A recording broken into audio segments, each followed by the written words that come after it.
Guerra, é guerra. E na Batalha de Tetikino tivemos 4 pontes destruídas desde o início da batalha. E eu trago imagens de hoje, da última ponte, a última, que foi destruída. É a última, não existe mais nenhum tipo de ligação entre aqui, ó, a região de Tetikino com as outras regiões de Kursk. Isso aqui fica dentro do território russo. Beleza? Isso aqui dentro do território russo, eu trago imagens que eles estavam tentando utilizar essa última ponte no exato momento que o HIMARS vai e atinge ela. E calma aí, que não é eu falando isso daqui, é um próprio russinho para você que é apoiador russo. Vem cá, vem conferir comigo, vem aqui. Ele fala, né, que o inimigo, que ele chama a Ucrânia de inimigo, se opõe ferozmente às tropas russas, né? O que ele queria, né? Que não se opôsse para poder parar os ataques russos. As forças armadas da Ucrânia estão atacando as pontes e cruzamentos, olha que curioso, não é mesmo? Impedindo o exército de abastecer o grupo. Linha logística já era. E eles também usam atividade de drones para combater as unidades, estão tentando romper a região de Kursk, e as unidades russas, através do trabalho coordenado, estão atacando os pontos de implantação e os grupos em direção à nossa fronteira. Grandes russos. Apesar das perdas, as tropas inimigas continuam a expandir a cabeça de ponte, aparentemente para uma nova ofensiva. Então, apesar das perdas ucranianas aí, que são grandes, né? Eles estão aí invadindo mesmo assim, vai entender, né? E os grupos de sabotagem e reconhecimento inimigo também estão sendo detectados em embarcações flutuantes ao longo do rio Sein, o rio que passa aqui. Ao conduzir batalhas de armas pequenas, o inimigo está identificando nossas posições perto da zona costeira. Vou te mostrar tudo isso daqui que está acontecendo. Se você é novo no canal, por gentileza, se inscreva. Faltam 100 inscritos para a gente bater aí 6.000 inscritos. Então a região de Tetikino fica aqui, o rio Sein River. Você consegue ver, ó, você consegue ler aqui, ó, Sein River, justamente esse rio aqui que o russo está falando que os ucranianos estão conseguindo fazer e passar. Ó. Perceba que ele vem até essa região aqui, passa por esses 2 pontos onde as pontes foram destruídas e vem mais ou menos até aqui, ele fecha ali. E aí tem um segundo, isso daqui já funciona como uma defesa natural. E o exército russo estava tentando passar naquela ponte ali, que eu já vou te mostrar. E aí tem o segundo rio, que é uma defesa natural também, que ele vem aqui ó, nessa região de Korovikovka, passa mais ou menos aqui e finaliza na região de Volvifino. Então é importante para o ucraniano, para o exército ucraniano fazer o quê?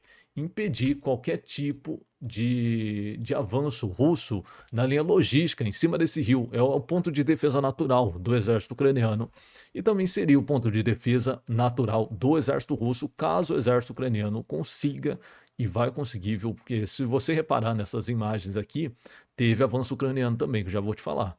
E aí, o exército russo ele tem que parar o exército ucraniano e o exército ucraniano tem que quebrar também para parar o avanço russo. E não só isso, como eles conseguiram quebrar as pontes da segunda defesa. Não foi só a primeira, mas a segunda defesa. Isso aqui dá um problema logístico bem feio para o exército russo. Vem cá, vem comigo, vamos conferir certinho aqui, ó, bem de perto, cada pontezinha. Vamos contar comigo, ó. Essa daqui é a primeira ponte, ela é bem grande mesmo, bem grande. Passa aqui o rio Sim, bem grandinha, mas não foi a de hoje. Vamos para mais, vamos para a segunda. A segunda ponte que ocorreu foi essa daqui, a ponte de Most Zivazone, já era, caiu. E a de hoje foi essa daqui, eu já vou geolocalizar para vocês. Vou geolocalizar isso aqui certinho para vocês. E a outra ponte vem para cá, tá mais ou menos aqui. Exatamente. A última ponte que também foi destruída, nessa aqui foi a terceira que foi destruída, e foi nessa localidade, totalizando aí 4 pontes, sem contar uma ponte que vem aqui, ó. Mas isso aqui já foi destruída lá no comecinho, isso aqui faz uns 2 anos que foram destruídas. Não, um ano mais ou menos foi destruída essa ponte aqui. Mas essas daqui, ó, são as mais importantes, porque ela nunca tinha sido tocada anteriormente. E no momento que os russinhos estavam utilizando essa ponte aqui, e cai o HIMARS. Vem aqui ver a imagem, justamente isso daqui, ó. Essa é a imagem, mas eu vou tocar o vídeo de maneira calma, porque ela mostra cenas fortes e o YouTube não vai permitir. Então ele vem aqui falando, ó, vamos ler o que ele falou. Primeiro, Loia, vamos dar o fora daqui, pega esse, né, Vamos pegar aí o caminhão que ele embicou ali e vamos dar o fora daqui. Será que eles vão conseguir? Vamos assistindo. E ele tá andando ali e tal. Nossa, e tem uns outros amigos deles ali, ó. Vamos sair daqui. Ele fala aqui, ó. Vamos sair fora daqui, com xingamentos, inclusive. E nesse momento, eu vou ter que travar. Vou tentar dar uma minutagem perfeita aqui para vocês, ó. E aqui eu pausei certinho para não ter aquele pozinho de pirim-pim-pim que vai acontecer aqui agora. O YouTube não gosta que eu mostre nenhum tipo desse negócio, desses abraços, dessas bombas. Então, não posso mostrar aqui, malemar posso mostrar a imagem de guerra. Então, acontece o quê? Vem a primeira bombinha aí, dá um abraço nesses 3 russinhos que tá aqui. O cara que tá gravando, ele vem para trás assim, coisa de segundos, tá? 1 segundo, 2 segundos. Ele vem vindo para trás e o HIMARS ele atinge a segunda bomba. O cara que tá gravando cai no chão, tava segurando aí um negócio para fumar também. Ele cai no chão e ali finaliza a história. Aqui você consegue perceber também que eles estavam utilizando naquele exato momento um Estava tentando passar um caminhão ali, né? Utilizar a linha logística como ela tem que ser utilizada mesmo. Só que esse caminhão, devido à condição precária que estava já essa ponte, ele cai no meio da ponte, ele fica ali travado nessa ponte.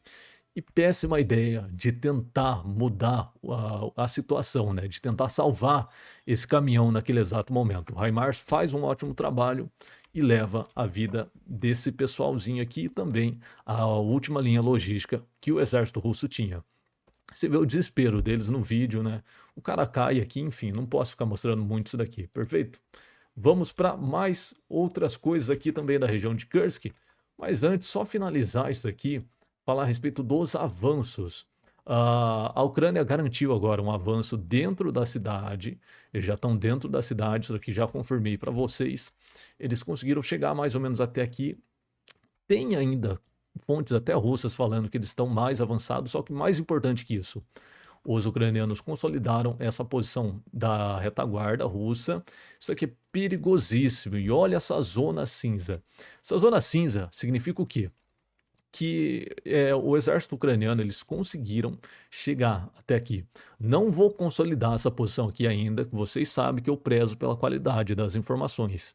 Mas o exército ucraniano conseguiu atravessar esse rio aqui e ele conseguiu de fato chegar nessas posições. Então vai rolar ali agora, nesse presente momento, vai rolando batalhas entre eles e a coisa vai ficar ou boa para o exército ucraniano ou não.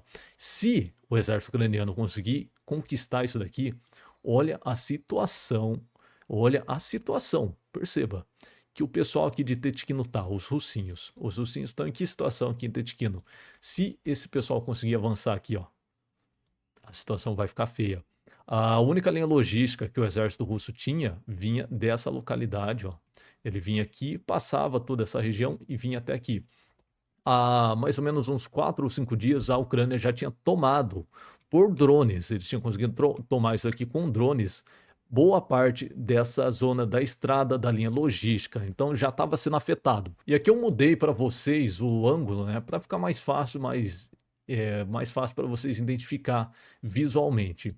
Outra coisa que aconteceu aqui, o exército russo tentou fazer uma quebra dessa parte aqui, ó. Vou tirar um pouquinho o zoom. O exército russo tenta fazer uma quebra nessa linha aqui. Então eles tiraram todo o foco daquela outra localidade e mandaram uma força de apoio para quebrar essa linha aqui e tentar possivelmente fazer uma pressão maior. O que o exército ucraniano fez? Ele abriu a nova linha de frente, ele abriu a linha de frente que já estava parada há um pouquinho de tempo atrás e começou a atacar nessa localidade aqui também. Então esse pessoal que estava fazendo um novo, para você iniciar um novo ataque é um pouquinho mais complicado. Então eles que estavam aqui tentando fazer um novo ataque começa a ter que se preocupar com essa linha que já tinha sido aberta e já estava bem desminada e tudo mais. Então estava fácil para o exército ucraniano vir e tentar atacar aqui. Então esse pessoal que estava aqui, consequentemente, tiveram que se preocupar com outra ponta sendo aberta, outra flecha sendo aberta aí e outra frente de batalha. E o exército ucraniano manteve as outras frentes aqui, manteve essa frente aqui, manteve essa frente e essa daqui também. Perfeito? E aí a gente finaliza aqui a região da região de Tetikino, porém, falando a respeito da região de Kursk por si só, toda a região de Kursk. Olha o que que aconteceu e não é a primeira vez que acontece isso daqui. Os russinhos lá, eles fizeram uma homenagem para o pessoal que batalhou na Batalha de Kursk. Só que, segundo eles, uns adolescentes de 16 anos mandaram essa imagem aqui. Ela foi veiculada na TV estatal russa. Você sabe quem que é esse cara? Esse cara, ele é um ator, né, de um filme mais 18. Então o pessoal foi lá, colocou e os russinhos nem quiseram, para você ver a qualidade da informação, eles não quiseram nem saber o nome desse cara aqui, não quer nem pesquisar. Apenas colocaram ele lá no mural lá e, enfim, gera esse reboliço. Ou eles foram atrás do adolescente de 16 anos aí e tudo mais. Agora eu não sei o que que vai acontecer com esse moleque lá nesse estado da Rússia. Perfeito? Vamos para a declaração do Zelensky, que ele falando a respeito do cessar-fogo, né, aquela reunião, tudo mais que iria acontecer, e ele dá mais declaração no dia de hoje. Ele fala que se o Putin não vier, né, para uma reunião, vai ter um novo jogo e vai ser o ponto final que mostrará a eles que eles não estão prontos para acabar com a guerra. Vai mostrar para os aliados isso daí também, e isso daí é notório para qualquer um. Pode esperar no mínimo um pacote forte de sanções dos Estados Unidos contra a Rússia. E ele fala que tudo mais, sanções, sanções. E cara, convenhamos, sanções, ó, e mais coisas. O Kate Kellogg também fala, ó, com segurança, as novas sanções que estão sendo preparadas contra a Rússia vai acabar sendo as mais duras e severas impostas. E aqui eu quero saber de você, se você concorda comigo. Sanções. Se eles tinham a possibilidade de fazer uma sanção tão dura como eles estão querendo fazer agora, por que que já não fizeram antes, no início da guerra? O momento agora ele é mais importante do que o que aconteceu há 3 anos atrás, do que um país tentando invadir um país vizinho e democrático. Então é complicado isso daqui. E aí o Merz também fala a mesma coisa. Se não tiver um cessar-fogo essa semana, vamos aumentar as sanções contra a Rússia. Novas sanções contra a Rússia cobrirão os mercados de energia e tudo mais. E novamente isso daqui, se já tinha a opção de fazer sanções, por que que os Estados Unidos demora 5 meses? Eles estão aí, ó. Novas sanções dos Estados Unidos contra a Rússia podem ser as mais duras já impostas, se não tiver progresso e tudo mais. Eles estão há 5 meses preparando o pacote de sanção. 5 meses. A gente está em maio e há 5 meses que eles estão pensando se eles vão ou se eles não vão colocar as sanções. A Rússia não agrediu o suficiente a Ucrânia e tudo mais, então não dá para entender exatamente. E aqui uma opinião que eu compartilho, a mais velha estratégica das sanções. Que tal novos ataques com mísseis com bases aéreas russas, refinaria de petróleo, porto naval, fábrica de Shahid, ponte Kerch, fábricas de mísseis de longo alcance? Que tal não liberar a Ucrânia, liberar equipamentos para a Ucrânia fazer ataques, não é mesmo? Então, enquanto um país está lá tentando fazer o jogo democrático e tudo mais, a Rússia está lá atacando com drones Shahid, estão atacando com mísseis de longo alcance, estão inovando ainda mais, né, na tecnologia deles que eles têm lá e buscando mais guerra ainda, mais guerra. Então a Alemanha tem capacidade de permitir que isso aconteça em poucas semanas, e é justamente isso. O míssil Taurus, a Alemanha pode liberar. Os Estados Unidos não quer vender Patriot para a Ucrânia para nem se defender. A Patriot é para se defender, tá? Para se defender. E aqui a gente vai falar a respeito da zona de Kupiansk, que a linha logística também. A gente está tendo um monte de problema logístico para a Ucrânia. Isso daqui tá bem difícil para a Rússia. A gente está tendo bastante problema logístico para a Rússia em várias regiões. Temos aqui na região de Zaporizhzhia, tem na região de Pokrovsk, que também envolve a região de Toretsk, e tem também na região de Kupiansk, e estava rolando um problema aqui, ó, na região de Kharkiv também. Então, linha logística da Rússia tá difícil. E aqui eu venho falar da região de Kupiansk, eu vou dar um detalhe bem fundo aqui, vou entrar bem fundo no território para vocês entenderem que o que acontece na região de Kupiansk ela é quase mesmo o que acontece lá na região de Tetkino, perfeito? E aqui eu quero que vocês entendam por que que a Ucrânia não mantém nenhum tipo de avanço nessa localidade. Dá para perceber aqui que o exército russo tem a vantagem do terreno? Eu acho que dá, não é mesmo? Você percebe que você não consegue ver nada ali, ó, no horizonte por conta desse terreno, ele ser mais elevado ainda. E isso daqui se estende por toda essa localidade. toda essa localidade ela é bem maior, então o exército ucraniano ele não consegue fazer nenhum tipo de ataques e nem é viável, nem vai favorecer alguma coisa da Ucrânia fazer ataques nessa localidade aqui, ó. Então perceba que tem várias montanhas aqui e tudo mais, e ela vai até a região de Kupiansk. Tudo isso daqui, ó, são cadeias e cadeias de montanha. Desse lado, na região de Kupiansk também, temos o rio Oskil. E o rio Oskil, mesmo que a Ucrânia invada essa cadeia de montanhas que temos aqui, eles vão ter problema com o rio Oskil, que atualmente o exército russo está tendo. Então o exército russo não está conseguindo ultrapassar esse rio por conta da vigilância de drones do exército ucraniano. Então vem cá ver o que está acontecendo, né, que eu já falei a respeito do estrangulamento, só para dar um geral. O exército ucraniano ainda mantém o estrangulamento aqui, então eles conseguem atacar com drones porque eles estão bem pertinho. Tem o estrangulamento aqui e tem o outro estrangulamento acontecendo aqui na base da linha logística. E eu trago imagens também dessa linha logística que ela passa aqui, ó. Ela passa bem nessa localidade, ó. É uma das rotas mais principais, vem até aqui, vai vindo aqui, ó, por aqui também. Ela fecha ali na frente e vem para cá e vai até a região de Kupiansk. E o exército russo está tendo problemas severos mesmo por conta dos drones ucranianos que estão aqui monitorando tudo e fazendo ataques. Então vem ver, quando eu falo a respeito de quebra de zona logística, é justamente tudo aqui. São ataques ucranianos feitos nos caminhões, né, que fazem o transporte. Vendo, mais caminhões, aqui a imagem não está muito boa, mas aqui temos um caminhão, aqui temos outro caminhão, ali também tivemos outro caminhão, isso daqui tudo caminhão abastecido, cheio de coisa, seja ela munição, seja gasolina, seja comida. Então as tropas que estão lá na frente acabam sofrendo. Isso aqui também, ó, sistema de monitoramento e você fazer ataques, isso aqui é importante porque você deixa o inimigo cego. Então temos ataques também, né? Na linha logística envolve isso daqui também. Envolve a linha de inteligência de monitoramento, perfeito? Então tivemos isso daí, tinha mais imagens aqui também, ó, mais imagens dos ataques de inteligência, né, dos monitoramentos russos. Vai acontecendo aqui, mais caminhões, esse daqui eu acho que estava sem nada, mas é caminhões de transporte de tropas. Se eles conseguissem pegar esse caminhão na hora da ida, eles iam conseguir pegar bastante russo, isso daí acontece sempre, tá? Acontece diariamente, perfeito? E é isso que eu falo para vocês, a região de Kupiansk tá extremamente difícil pros queridos russinhos. Então vem cá que eu vou te mostrar novamente aqui, ó, a distância que temos na região de Kupiansk até chegar, de fato, na linha de batalha, ó.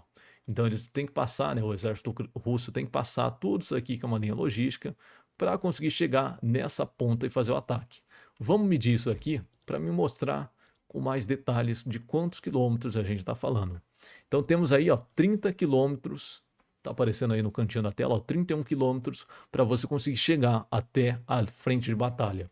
Se você não conseguir chegar, você tem que fazer outros tipos de rotas que são mais difíceis, mais longas e sofrem do mesmo problema, perfeito? Então o exército ucraniano ainda consegue manter ataques nas duas linhas logísticas, seja essa daqui, seja na outra linha logística. O problema, né, o problema disso daqui é você conseguir monitorar 100% a todo momento.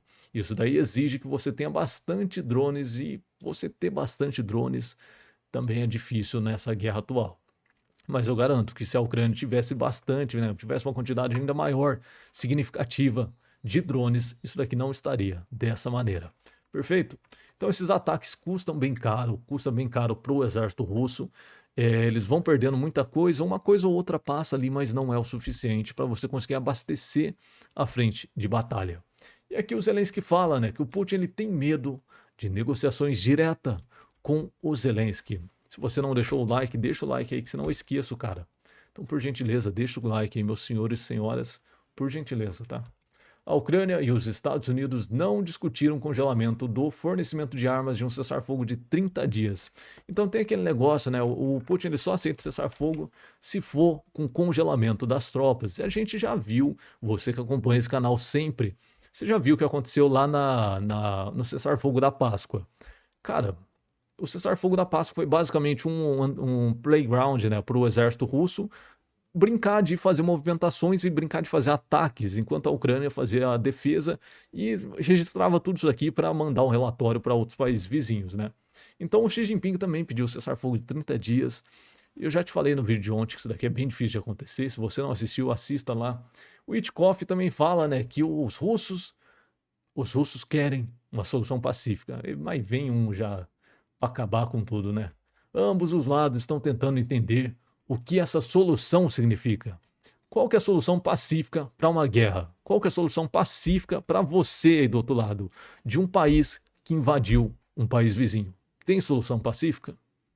Fica aí a pergunta. O presidente Trump e nós acreditamos que essa guerra ela é estúpida e que sem corrupção eleitoral não haveria tal guerra. Eu nem sei o que ele quis dizer aqui, tá? Nem sei qual foi o teor disso aqui, se ele tá atacando o Zelensky, se ele tá atacando o Putin. Mas eu duvido muito que seja Putin que ele esteja atacando aqui, ó. O Witkoff tá aí, tá? Ele é o mensageiro principal do Putin que vai visitar lá a Rússia, perfeito? O Mercer ele fala que o Zelensky ele fez a coisa errada de concordar com as negociações em Istambul, porque ele acha justamente o Merz, ele é o cara do Taurus, ele é o cara da Alemanha, né? Ele acha justamente que fazer essa negociação é perder tempo. Ele fala aqui, ó, na minha opinião, isso daí é uma armadilha pro Zelensky. Amanhã vai rolar essa reunião e o Putin não vai, mas vamos ver se o Zelensky ele vai ir mesmo assim para ver o que vai acontecer. O Trump também falou que ele iria, mas só se o Putin fosse ir, né?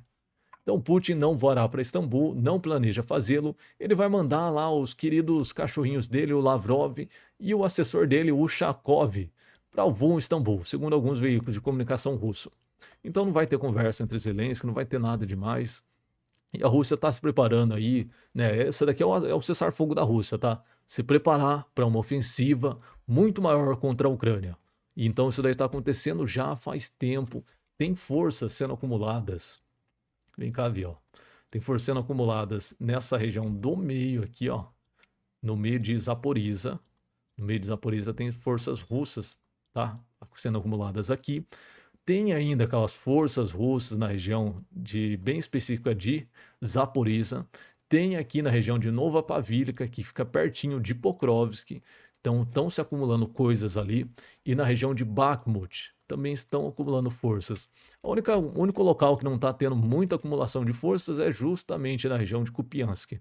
Mas em todo o resto, os russos estão se preparando para uma ofensiva daqui a pouco. Perfeito? E aqui vamos para mais notícias do dia. O Macron ele fala que os ucranianos têm a clareza suficiente para dizer que não são capazes de retomar o seu território inteiro. Macron aí, né? Macron falando isso daí é complicado. A Ucrânia pode não ter militarmente, mas essa guerra ela é a longo prazo. Ela vai demorar ainda um pouquinho para acabar. Se demorar, né, para acabar, os russos vão acabar perdendo isso daqui. E não é só questão de território. A Rússia quebra internamente. As sanções elas demoram para fazer efeito e você tem que esperar. Infelizmente a guerra tem que ocorrer enquanto os países aliados, né, vão abrindo a torneira de gota em gota. O exército ucraniano ele tem que se defender de uma maneira ou de outra. Então, enquanto não acaba a guerra, não vem mais equipamento, eles têm que fazer enfrentamento. Fazer o quê, né?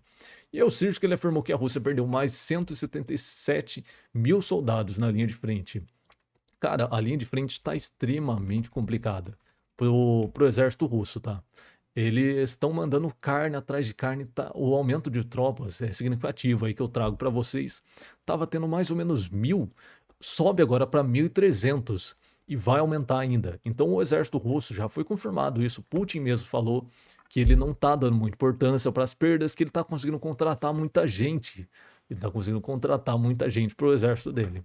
Então ele não está muito ligando para isso daí. Ele falou isso daí, se declarou isso daí ontem, se eu não me engano. E aqui só para enfatizar o que eu disse, tivemos aí 1.240 perdas, que é um número grande, chegando quase perto de 1 milhão. 2 tanques, 14 veículos de transporte, 47 sistemas de artilharia, 3 sistemas de defesa antiaérea. 3, perfeito? Essas notícias vão sair provavelmente aí ao longo do dia. E 126 veículos de transporte. Isso daqui é importantíssimo. Isso aqui é importantíssimo. Beleza? Então não perca o vídeo de amanhã que eu vou falar a respeito da região da Crimeia também. Se você puder ajudar a gente aí, tem um QR Code do Pix aí, para tentar desenvolver um pouquinho a qualidade desse canal, principalmente da máquina que leva esse canal aqui, que está sendo difícil. Tem alguns travamentos e tudo mais. Então, se você puder ajudar, deixa uma ajuda aí, que eu agradeço de verdade. E vamos falar a respeito da região da Crimeia amanhã, então se inscreva no canal, deixe seu like e amanhã vamos falar justamente a respeito disso. Guerra é guerra.